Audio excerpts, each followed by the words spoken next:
जय हिंद, जय भारत। ये जो हिंदुस्तान है, मेरा भारत है, मेरा अखंड भारत है, इसके विषय में पूरा विश्व जानता है कि सांप्रदायिक सौहार्दपूर्ण वातावरण को मेंटेन करने के लिए हिंदुस्तान के अलावा कोई भी विश्व के अंदर एक भी देश नहीं है जिसने हर एक धर्म को अपने अंदर समाहित किया है, बड़े प्रेम से, बड़े प्यार से उनको गले लगाया है। लेकिन क्या मिला? जिनको गले लगाया उन्होंने ही पीठ में खंजर भोंका। ऐसा क्यों? ऐसा इसलिए कि नरमी दिली ही इंसान को मार गई, एकता का अभाव था। वरना क्या चंद अंग्रेज़ों की औकात थी कि वो भारत के ऊपर इस प्रकार से शासन करके चले जाए? क्या औकात थी मुग़लों की कि वह हिंदुस्तान के ऊपर राज करके चला जाए? ये थी हमारी एकता की कमी, जिसे हम स्वीकार करते हैं। लेकिन इसके साथ साथ अब ऐसा कुछ भी नहीं है। जिन लोगों ने, चाहे वो इंग्लिश पीपल हो, चाहे वो मुग़ल हो, उन्होंने किसी भी धरोहर को, धार्मिक धरोहर हो चाहे कुछ भी हो, उन्होंने क्या किया आखिर?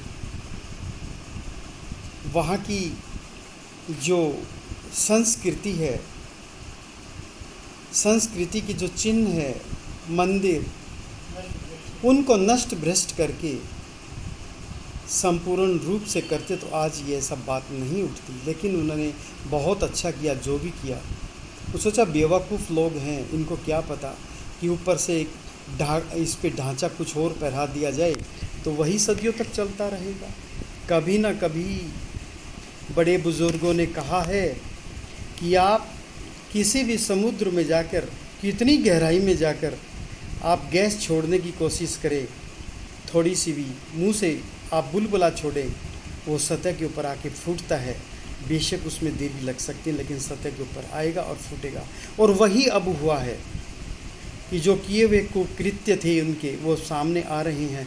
तो मैं एक ही बात पूछता हूँ, 3-4 क्वेश्चन से मेरे सभी भाई इसको बड़े प्रेम से सुने। क्या कभी आज तक किसी भी हिंदू और मुसलमान के बीच किसी भी प्रकार का कोई तनाव, कोई लड़ाई, कोई देखने को आपको मिली? नहीं मिली। कब मिली? जब आप आम आदमी के ट्रैफिक को जाम कर कर वहाँ पर नमाज़ पढ़ते हैं रोड्स पे। क्या ये ठीक है? आपके घरों के आगे हनुमान चालीसा के लिए हजारों आदमी उस गली के अंदर अगर हम बिठा दें वहाँ पर और ट्रैफिक को बिल्कुल बंद कर दें, क्या आपको अच्छा लगेगा? किसी व्यक्ति को बहुत बड़ी इमरजेंसी में हॉस्पिटल जाना है, किसी को सामान खरीदना है, किसी को कुछ खरीदना है, उसको कहाँ से कहाँ कौन सा टर्न लेके जाना पड़ेगा, कितनी बड़ी मुश्किल होगी। तो क्या ये आपने अच्छा किया? क्या कोई धर्म ये कहता है कि आप किसी के लिए बुरा सोचो, किसी को तकलीफ़ दो? धर्म ये कहता है अपने आप में दुख सहन करो, लेकिन दूसरों को राहत दो। राहत वो जो हिंदू धर्म करता आया है और कर रहा है। लेकिन आज बखेड़ा क्यों खड़ा हो गया? क्योंकि आज हिंदू जागृत अवस्था के अंदर आ गया है। अब उन्होंने आपको सिर्फ इतना सा एक आईना दिखाया है मामूली सा, कि आप रोड पे नमाज नहीं पढ़ेंगे, आप अपने घरों में पढ़ेंगे, अपनी मस्जिदों में जाके पढ़ेंगे। क्या रोड पे अदा करने से, लोगों को तकलीफ़ देने से खुदा मालिक जल्दी सुनता है क्या? क्या जल्दी सुनवाई करता है क्या? दूसरी बात, दूसरा प्रश्न है मेरा, जब कोई चीज़ हमारी, उसके ऊपर किसी ने एक लबादा पहरा दिया और उस लबादे को हमने तोड़ते ही हमारा घर नज़र आ गया, तो क्या हमें उसमें जाने का अधिकार नहीं है? तो आपको कष्ट काहे को? कष्ट क्यों? अगर ये सौहार्दपूर्ण वातावरण सिर्फ एक हिंदू ही चाहता है तो क्या मुसलमान नहीं चाहता? क्या वो उसका देश नहीं है? क्या वो उस देश में पैदा नहीं हुआ है? क्या आप बाहर के देश से आए हैं? तो फिर हिंदुस्तान आपका कैसे हुआ? अगर आप यहीं के कन्वर्टेड हैं तो हिंदुस्तान जब आपका है तो फिर हिंदुस्तान के लोगों के लिए आप ऐसी चीज़ें क्यों पैदा करते हैं? आपको चाहिए कि यस मेरे भाई, आज एक मुसलमान भाई कहता है हिंदू को, नहीं भाई आपका ये निकल गई है, मंदिर निकल गया है, हम भी इसमें आपको शामिल होके आपकी सहायता करेंगे, इसको स्थापत्य के दोबारा एक नमूना पेश करेंगे, इसको दोबारा खड़ा करेंगे। हमारा जो भी हमसे मदद होगी वो हम कार सेवा इसके अंदर करेंगे। कितना अच्छा लगेगा सबको।